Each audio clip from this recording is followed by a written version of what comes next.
What do you think that, I guess, Jordan's contribution has been to that conversation?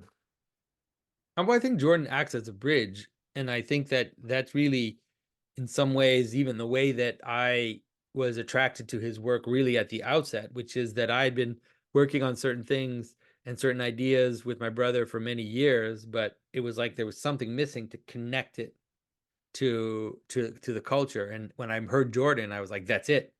He's connecting the dots. He's able to bring the ideas across from each other. And so I think that in that way, he's been a very powerful like door for people, especially people that have been jaded about their their heritage or religious heritage, or they had kind of moved away from it because they thought it was insufficient and that it was silly and superstitious and nonsense. And he's been able to help them see it afresh, see it anew, and connected to connected to cognitive science, to the ideas of complexity and emergence and all of these ideas. And it's been a massive help. And I think that I think this is gonna I think that single-handedly, I think Jordan Peterson turned the new atheist movement back on its head.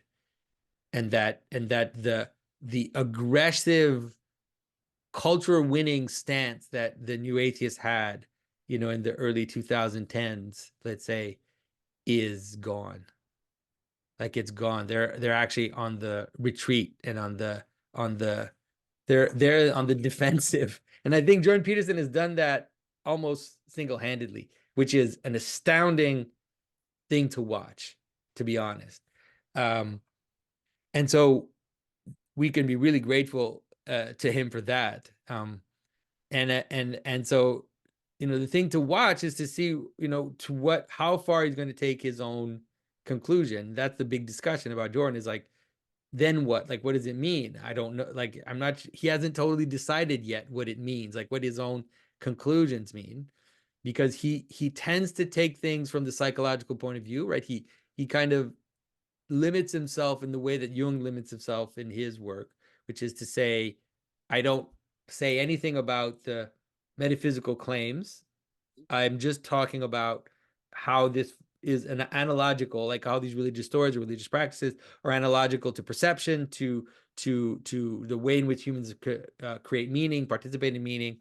Um, and so he's been able to kind of save himself on that front. But it'd be interesting to see in the next few years what direction he takes.